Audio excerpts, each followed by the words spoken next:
Bonjour à tous. Bienvenue sur la chaîne Psychopote. Bienvenue. Je vous présente Cédric. Et je vous présente Carmel. Et il faut savoir que cette chaîne n'aurait jamais dû exister. Non, il y avait peu de moyens d'imaginer qu'un jour on se retrouverait chez toi, Carmel, pour filmer des échanges. Alors on va expliquer un peu pourquoi, Voilà, de quoi on va parler, et pourquoi, et comment on s'est rencontrés aussi. c'est ça. En gros, avant j'avais un psy. C'était moi. Et maintenant j'ai un pote. C'est elle. C'est encore toi. Mais je suis plus le psy. Ça fait bien longtemps que c'est fini. C'est important de préciser que effectivement ce n'est plus du tout mon psy. J'ai atterri dans le cabinet de Cédric en 2016 pour ma fille. À l'époque, elle était scolarisée en CM2 et elle avait des gros problèmes de harcèlement scolaire, donc on avait décidé de la déscolariser. Et je lui avais dit que la condition sine qua non à la déscolarisation, c'était un suivi psy. Et c'est tombé sur moi. Donc d'abord on s'est rencontrés comme ça par le biais des séances pendant un certain nombre d'années, je sais même plus combien. Et puis après on a arrêté le suivi, mais on se tenait toujours au courant des avancées de la fille de Carmel, bien sûr, puisqu'elle a été suivie aussi dans d'autres institutions. Et puis au fil du temps, on a commencé à sympathiser et puis partager d'autres moments ensemble. Et depuis on est devenus amis et on se voit régulièrement. Mais en fait c'est important quand même de préciser qu'il a eu Sarah en TCC, donc en thérapie Comportementale et cognitive, pendant un très long moment pour essayer de désamorcer, on va dire, des traumatismes qu'elle avait eus. Et surtout, Cédric nous a accompagnés lorsque Sarah a été diagnostiquée autiste. Et c'est à ce moment-là que je suis devenue sa patiente, parce que je ne l'ai pas très bien pris quand Sarah a été diagnostiquée autiste. Oui, on s'est vu quelques fois, mais Voilà. c'était pas un suivi. Non, mais quand même, je ne l'ai Oui, pas bien pris. oui, J'avais beaucoup de questions, beaucoup d'interrogations, d'angoisse Oui, Voilà. beaucoup d'anxiété, donc on a travaillé là-dessus Voilà. justement, en TCC. en TCC. Et en fait, finalement, comment on est devenus amis? C'est pas tellement commun que dans un cabinet de psy, on devienne potes. Non, c'est la première et la seule fois d'ailleurs. Je Moi connais des gens que je peux croiser dans d'autres villes et avec qui que je salue, mais avec qui je passe du temps, non. Et heureusement, parce que déontologiquement parlant, évidemment, c'est pas tellement conseillé. Non. Évidemment qu'on ne fréquente pas nos patients. Mais par contre, lors d'un suivi qui est terminé, il peut y arriver des choses. Et on parle souvent psycho. Du coup, psycho, vidéo. En fait, on parle de tout et de rien. On aime bien discuter d'un tas de sujets, même de santé mentale, même du monde, De la tech. de nos vies de merde Ouais. aussi, Et vit bien aussi quand de même. nos vies, et de nos vies bien aussi. Et un jour, on s'est dit, mais c'est toi qui l'as dit. Et si on faisait des vidéos? Ouais. Il y a des tas de sujets qu'on aborde ensemble. On s'est dit, ça serait hyper sympa de les partager et qu'on ait deux angles de vue, à savoir le mien, qui a plus ou moins aucune valeur, on va dire, et celui du psy. Ça c'est faux, ça a Enfin, toujours aucune une valeur. Et chaque regard est important parce que c'est toujours psycho. Donc la chaîne Psychopote, on s'est dit, puisqu'on se voit souvent et qu'on discute de tout, de tech, de psycho, de la vie et de tous ces aspects, on s'est dit pourquoi pas réunir nos deux univers et en faire une chaîne. Mais après, il faut aussi savoir que Carmel, toi tu as une chaîne depuis longtemps sur TikTok. Oui, que Bien. j'ai un peu laissé tomber. Tu as fait beaucoup Mais de on choses, va peut-être la un relancer. blog, et tu as Ouais. quand même touché à beaucoup de choses et à chaque fois. C'est ta faute. Ça, Non. Ça sort de nos Non. discussions. Oui, il y avait des trucs pour s'exposer, Voilà. mais en attendant, à chaque fois que tu as fait quelque chose, ça a quand même bien marché.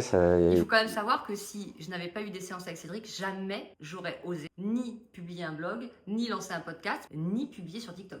C'est vrai qu'on en avait pas mal parlé. Et l'effet inverse aussi, puisqu'après, c'est en te voyant le faire que moi aussi, j'ai lancé ma chaîne TikTok et Instagram. Au début, je faisais que des posts avec des images ou des carousels avec du texte. Au final, après, je suis passé à la vidéo et voilà. Donc, on en est là aujourd'hui. On s'est entraînés l'un l'autre dans cette dynamique. Et finalement, on s'est dit, plutôt que de le faire chacun de son côté, comme on était un peu au point mort finalement chacun de notre côté, on s'est dit que peut-être à deux, ça serait plus simple. Ça sera une autre dynamique. Et puis de voir aussi avec peut-être vous et vos avis, vos commentaires, s'il y a des sujets que vous aimeriez voir abordés.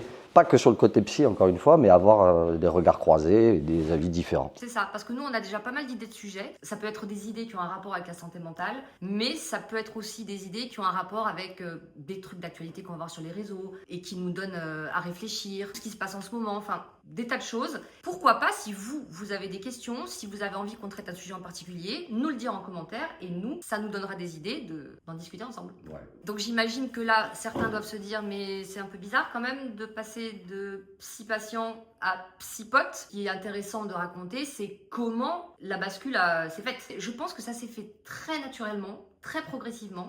Mais moi, il y avait une chose, c'est que je n'arrivais pas à te tutoyer. C'était impossible.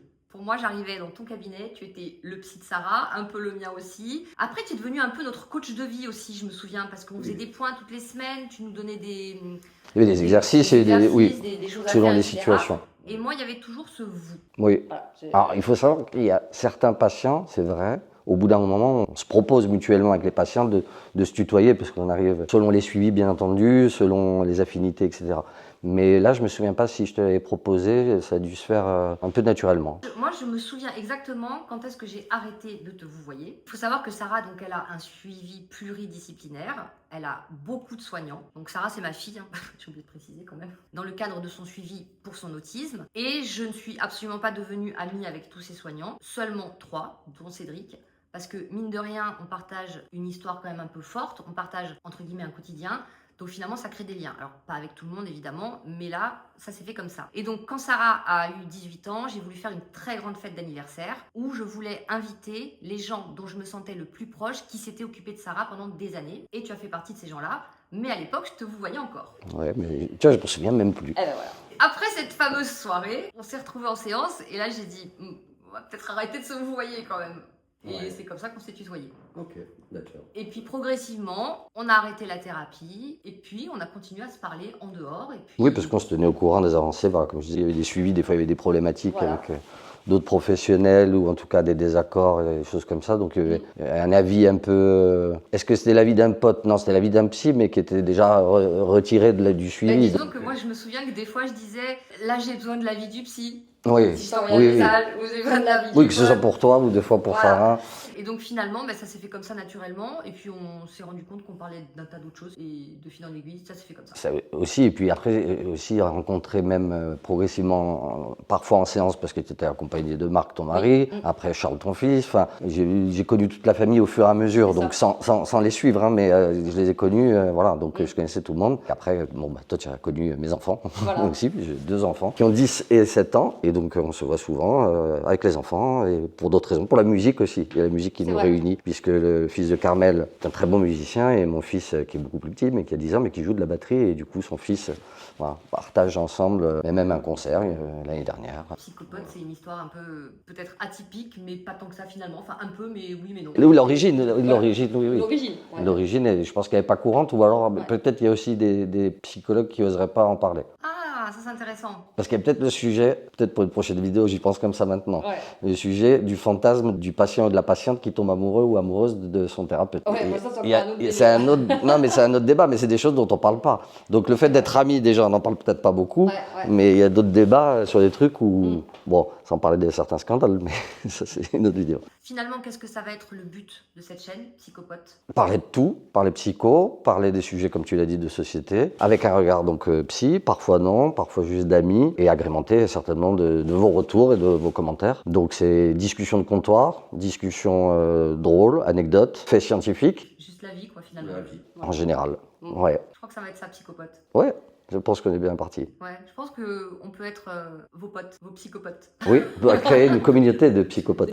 On va vous laisser là avec cette vidéo. On espère qu'elle vous aura plu et que le concept de notre chaîne vous intéresse. Et qu'on vous retrouvera très vite avec plein de sujets qu'on a déjà en tête et qu'on espère filmer, tourner, monter et vous poster bientôt. Et surtout, n'hésitez pas à vous abonner à la chaîne, à liker et à partager si ça vous a plu. Et on vous dit À la prochaine.